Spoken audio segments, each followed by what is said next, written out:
This week marks the anniversaries of the births and deaths of not just one or two, but 8 unforgettable comedy geniuses. In this video, we pay tribute to their lives and memories. I'm Linnea Crowther with Legacy.com, the website where you can find any obituary or publish one for someone you care about. Stan Laurel, one half of the comedy duo Laurel and Hardy, died this week in 1965 at the age of 74.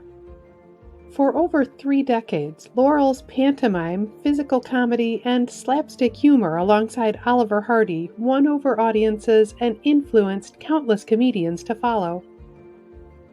Actor and comedian Don Knotts died this week in 2006 from complications related to lung cancer and pneumonia. He was 81. Knotts is best remembered as Deputy Sheriff Barney Fife on The Andy Griffith Show and for his 6 seasons on Three's Company, where he played the landlord Ralph Furley. Knotts earned 5 Emmy Awards for Outstanding Supporting Actor in a Comedy Series, including 3 consecutive years from 1961 to 1963. Looney Tunes animator Chuck Jones was born this week in 1912. He died 21 years ago of congestive heart failure. Jones is remembered for the dozens of classic cartoons he directed. His work with characters such as Bugs Bunny, Daffy Duck, Porky Pig, and others earned him 3 Academy Awards and made his name known to generations of fans.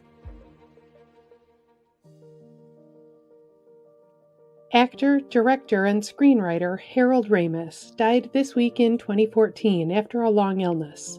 He is remembered as Egon Spengler in the Ghostbusters movies and as Russell Siskel in the 1981 comedy Stripes. In addition to his on-screen roles, Ramis was an accomplished writer and director.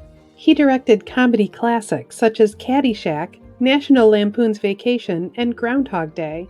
He also wrote or co-wrote films like Ghostbusters, Animal House, and Analyze This.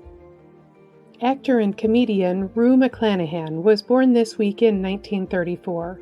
She died in 2010 at 76 after suffering from a brain hemorrhage.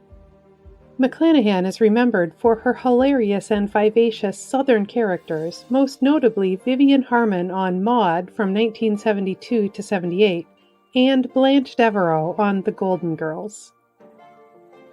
King of the one-liners comedian Henny Youngman died of pneumonia this week in 1998, 3 weeks before his 92nd birthday. Youngman is remembered for his rapid-fire delivery of short, simple jokes. His wife of 59 years, Sadie Cohen, was often the target. This includes his best-known one-liner, "Take my wife, please." Actor Jim Backus was born this week in 1913. He died in 1989 at 76 of pneumonia after a long struggle with Parkinson's. Backus is remembered as the voice of Mr. Magoo and for his role as Thurston Howell III in Gilligan's Island. He also had a prominent role in the film Rebel Without a Cause. Stand-up comedian Mitch Hedberg was born this week in 1968. He died in 2005 of a drug overdose at the age of 37. Hedberg is remembered for his one-liner jokes, clever wordplay, and absurdist observations. Despite having a small body of work, since his death, Hedberg has become a cult figure in comedy.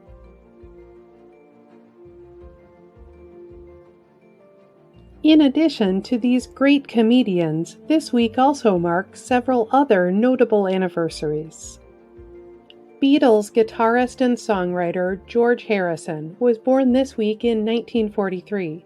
He died of lung cancer in 2001 at the age of 58.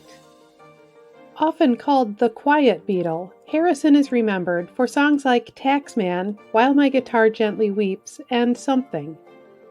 In the 1960s, he embraced the Hare Krishna movement, which served as an influence on his triple album, All Things Must Pass. He was also a founding member of the Traveling Wilburys and is a 2-time inductee into the Rock and Roll Hall of Fame. Steve the Crocodile Hunter Irwin was born this week in 1962. He died in 2006 after being struck by a stingray. Irwin is remembered for his enthusiastic approach to wildlife education. His television shows were watched across the globe and introduced viewers to the delights and dangers of the animal kingdom. Actor Sidney Poitier was born this week in 1927. He died last year at 94. Poitier is remembered for his performances in films such as Porgy and Bess, Look Who's Coming to Dinner, In the Heat of the Night, and Lilies of the Field, which earned him an Academy Award. Singer and songwriter Kurt Cobain was born this week in 1967. He took his own life in 1994. As the founder of the band Nirvana, Cobain was hailed as the voice of his generation on the strength of songs like Smells Like Teen Spirit, Come As You Are, and All Apologies. He is remembered for his powerful voice, cryptic lyrics, and ferocious delivery. Civil rights activist Malcolm X was assassinated this week in 1965. He is remembered as a staunch advocate of Black empowerment and a contemporary counterpoint to the philosophies of Dr. Martin Luther King.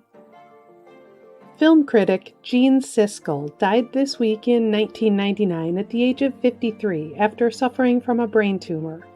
He is remembered for his sometimes acerbic partnership with fellow critic Roger Ebert. Their two-man movie review show spanned 3 decades and introduced the world to the thumbs up or thumbs down rating system. Singer Bon Scott died 43 years ago this week of alcohol poisoning. He is remembered as the lead singer on rock band AC/DC's first 7 albums, including genre-shaping records like Dirty Deeds Done Dirt Cheap and Highway to Hell. Actor Lee Marvin was born this week in 1924. He would have been 99. Marvin is remembered for his tough guy characters in The Dirty Dozen, The Big Red One, M Squad, and others. Writer and illustrator Jan Berenstain died this week in 2012 at the age of 88. She is remembered as the co-creator of the Berenstain Bears. Since 1962, this series of books has entertained children and parents across the world. Mathematician Katherine Johnson died 3 years ago this week at the age of 101. Johnson is remembered for her decades of work at NASA, where her calculations helped put the first American in orbit and were essential to the launch of the Space Shuttle program. She was portrayed in the Oscar-nominated film Hidden Figures, and in 2015 was awarded the Presidential Medal of Freedom.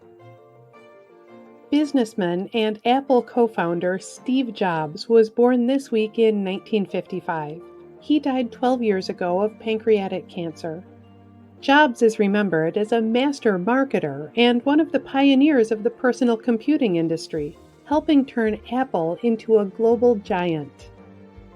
Artist Andy Warhol died this week in 1987 following gallbladder surgery.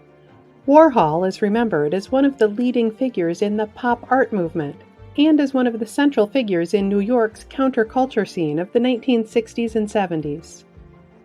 Author Harper Lee died 7 years ago this week at 89.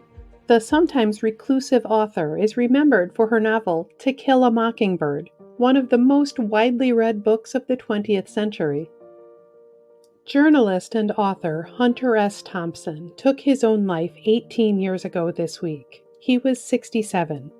Thompson is remembered for his counterculture views and gonzo reporting. His best-known work is the semi-autobiographical novel Fear and Loathing in Las Vegas. Every Friday, our channel publishes a news video paying tribute to the most recent celebrities and other public figures whose deaths have made headlines. You can read more about the lives of the people featured in this video on Legacy.com. At Legacy.com, any family can publish an obituary in honor of a loved one's memory, online and in local newspapers everywhere. Just visit Legacy.com and select your local community.